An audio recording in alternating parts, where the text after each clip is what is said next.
turn down the light and close the door. Ooh, I love that dress, but you won't need it anymore. You don't need it no more. Let's just kiss till we're naked. Versace on the floor. Alexa, stop. Maya, how's it going? Hey, hi Benji. How you doing? I'm good, and you? I'm doing okay. Yeah, excited to talk to you. Excited and scared. Yeah, Both at the same time. yeah, let's just get to it. So what specifically did you need help with? So I'm just in the beginning, so I did wanted to take the opportunity to talk to you, and I do have a few specific questions. I read your email this morning, so I know it can probably be answered on the Facebook page, but I figured I would take this opportunity because you offer it and you're very generous. I'm just starting, so I'm just like in the beginning. I've been doing it for 2 years, and I have never done the cold emails and all of that. It really scared me. So that's why I bought your program. Whenever I meet somebody in an event and I tell them about what I do, I usually get hired. But the, cold thing I haven't done yet. And I also have never done keynotes. I've only done workshops and training, and I want to transition into keynotes. So that's kind of like where I am. Okay. So I'm kind of going through your videos slowly and I looked at the email pipeline and all of that. Following up really scares me, but I'm going to just follow your pipeline blindly. Okay. So I have a few specific questions, if that's okay. I wanted to ask you, I want to speak at colleges right now, focus on colleges and women events and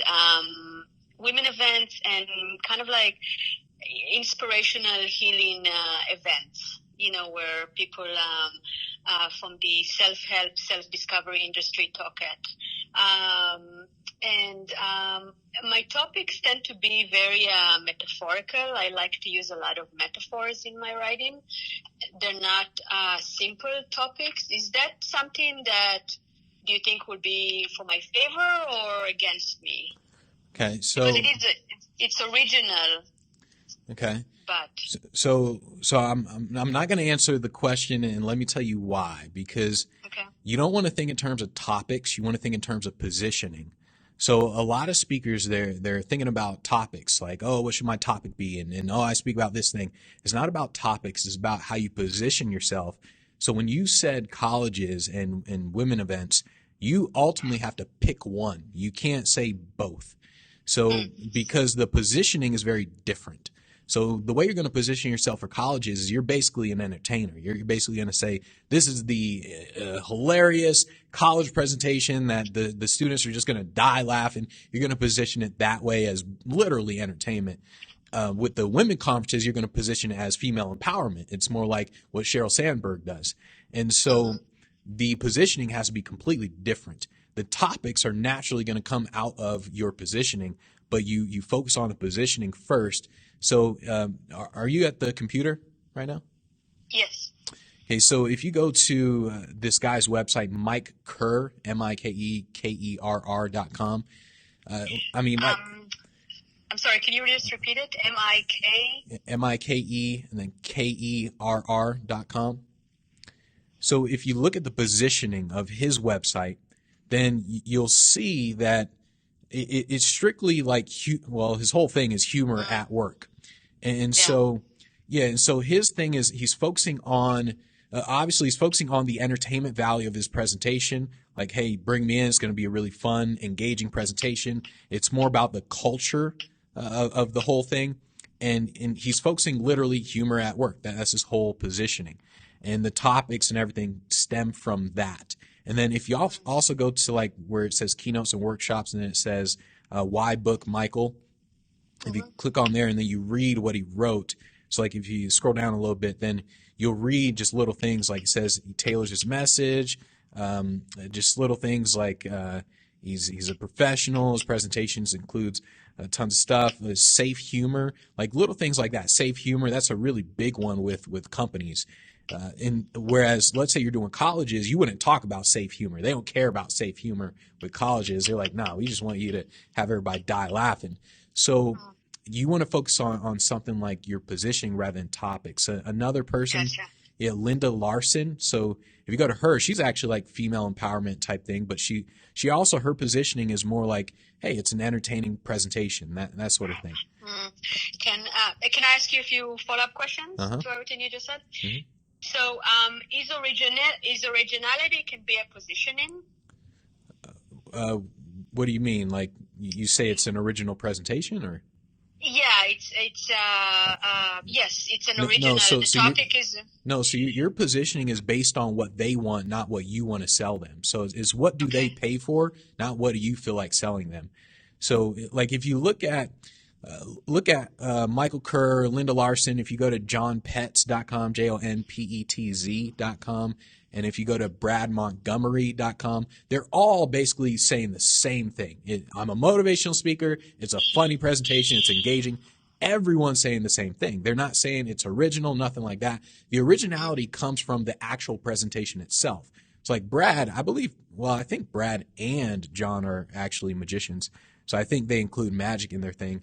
Linda, I think she's just hilarious.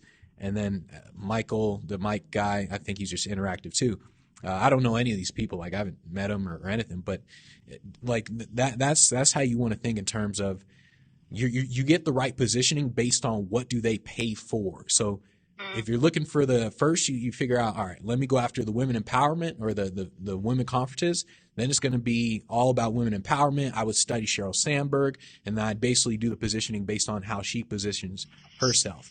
If you're going to do colleges, you look up college speakers, look up college entertainers, and look at how they position themselves. You do that the same way.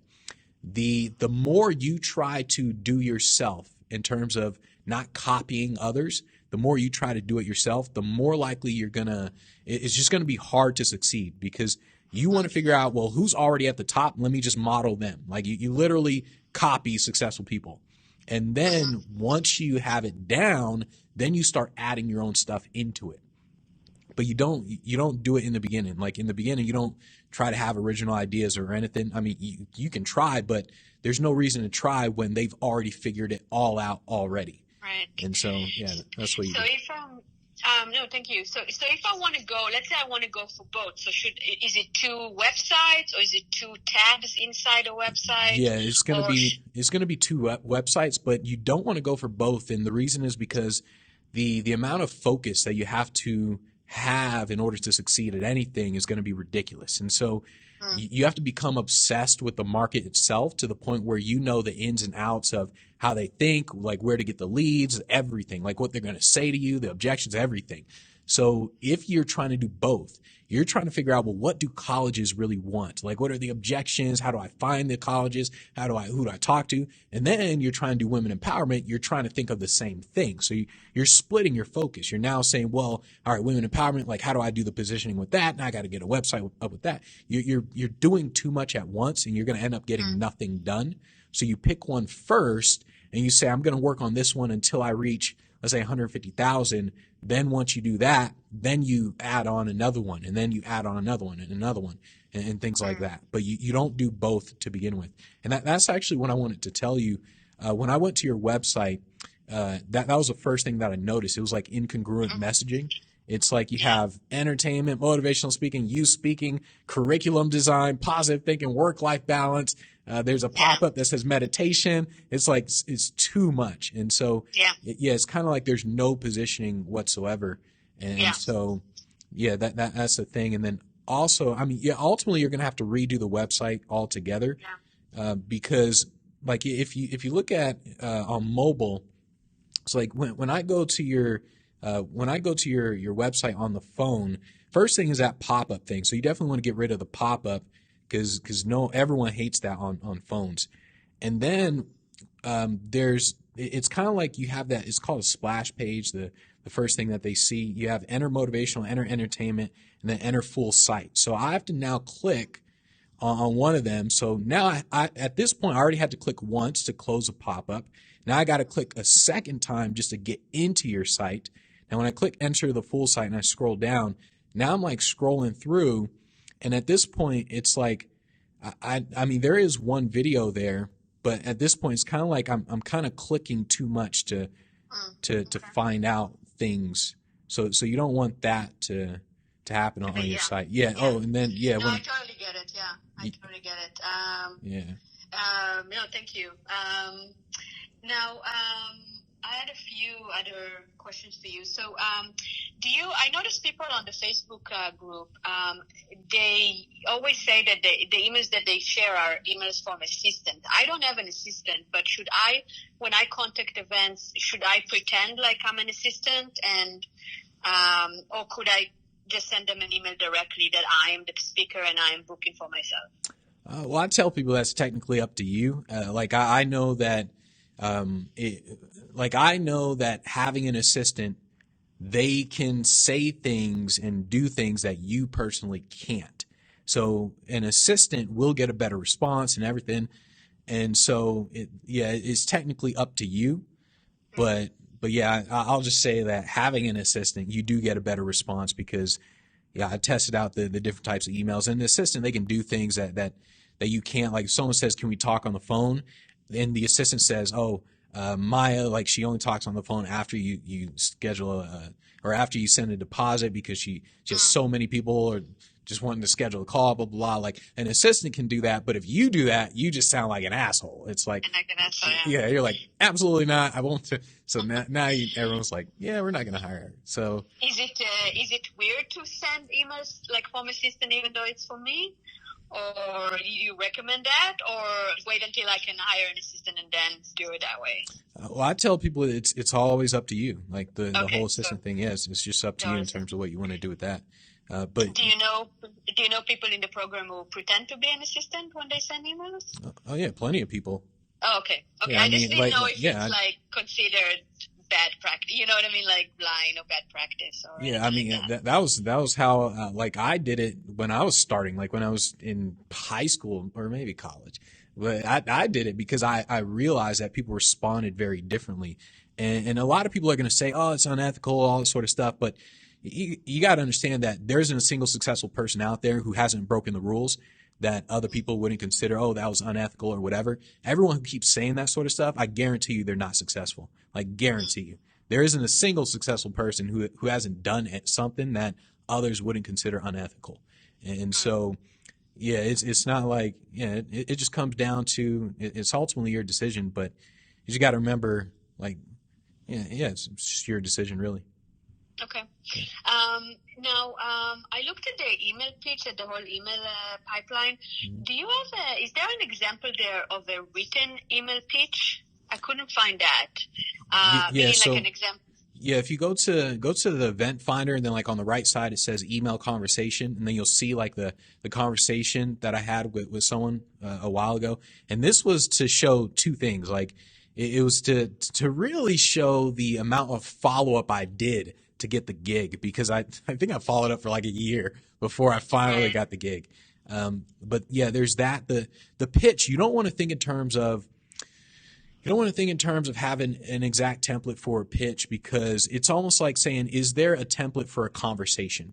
That's literally what people are asking. Like, do you have a template for a conversation you to have with a person? It's like there's no such thing. That you can follow a process. Like there's that, if you go inside there, like you'll notice that it has the layout, like yes, compliment or say something customizable at the beginning, then do this. So it has that. So it shows you like the process you need to go through. But think about it like this. Let's say I'm going to contact Salesforce, their Dreamforce event. I know that they hired Tony Robbins before. I know Mark Benioff is the CEO. And I know that they have the Einstein AI software thing that they included with Salesforce. So I would literally start out the email saying something like, or the pitch saying something like, hey, yeah, I used to use base CRM, but I switched over to your guys' Salesforce CRM because I noticed you had the Einstein AI software, and it just blew up our business. It was just amazing. And then instantly I start out that way. I cannot say that specific sentence to anyone else other than Salesforce because it wouldn't make any sense. And so that's why there's no such thing as a template for a pitch. It's like there's an outline, which I listed there, but I can't tell you to say those exact words to every single event because it wouldn't make sense. If you said that to McDonald's, they'd be like, what are you talking about? Einstein software? Like what? And so, yeah, that's why I tell everyone post the pitch inside the group. Okay. Gotcha. No problem. So I think another question is, so let's say I want to position myself to be a college speaker, but I don't have any videos yet of speaking at colleges. Can I still do it?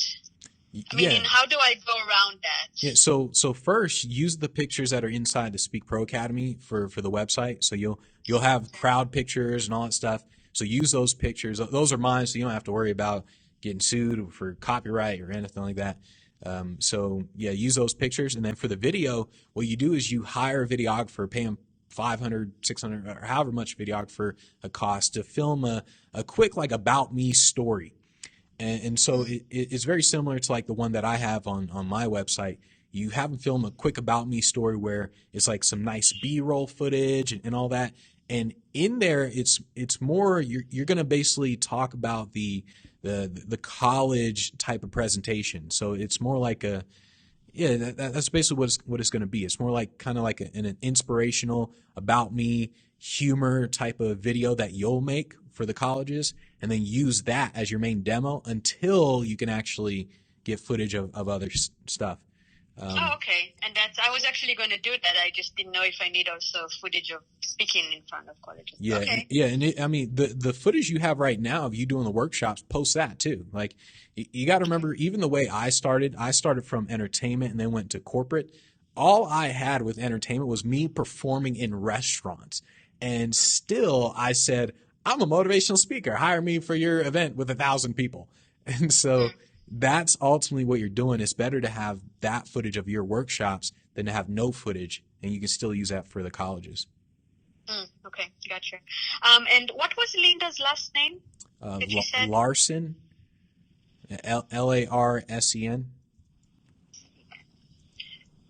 Yeah, she has a great website, actually. Like you could literally, just looking at her website, you can actually tell, oh, she's a great speaker. Like, I don't know who she is or anything. I just Googled funny motivational speakers. She popped up, and I thought, wow, just looking at her website, that's the type of site that I try to tell speakers to do, the type of positioning to where, notice how she's like, look, it's hilarious.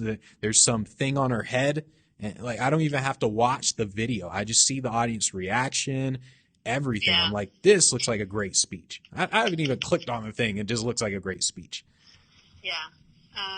Okay. And it's okay if I'm not a humor speaker. I'm more of a motivational speaker, like a compassionate, heart leading, open motivational speaker.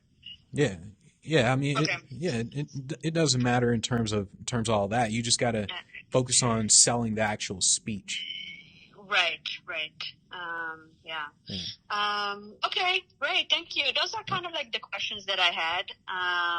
Do you do those kind of phone calls throughout the year, or is it just when you buy the program?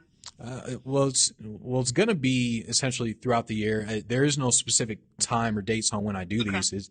I just started these maybe a little over a month ago. Okay. But yeah, that's why like I tell everyone post inside the group, because what happens is everyone seems to wait for me to do these calls, which is the exact wrong thing to do, because it's like you want to post conversations in the group, post, hey, I'm building the website like this. What people do is they wait for the call when they could have posted in the group, gotten the answer immediately, solved the problem immediately, instead of waiting a month later to do anything. And so yeah, so it's like you want to think speed of implementation. Like you'll notice Maggie inside the group, speed of implementation. Dave Davlin, he was the same thing, speed of implementation. Every single one of them that just crushed it, they just did it. They did everything fast. Like they built the website fast. They got the CRM set up fast. Everything was done fast. And then they improved as they went. And that's how you want to think. Okay. And it's okay to post in the Facebook group like, oh, here's my new website. What do you guys think? I'm open to comments and stuff like that. Yeah, post everything. Basically, post what you're doing inside the Facebook group. Nothing like motivational quotes, like just to post a motivational quote or like, hey, check out this funny cat video. Nothing like that. Basically, no. Yeah, post what you're here's doing. Here's my new website. Yeah, I would love some feedback, stuff like that. Yeah. Just post that. I mean, if you post anything that I don't want in there, I'll just delete it. So, okay. But yeah, it's not like you'll get kicked out of the group. I'll just delete it. Yeah. Awesome. Well, thank you so much for opening it up for $2,000 because that was my budget, so that was perfect. Cool. I'm looking forward to building my business with you. Yeah. And thank you for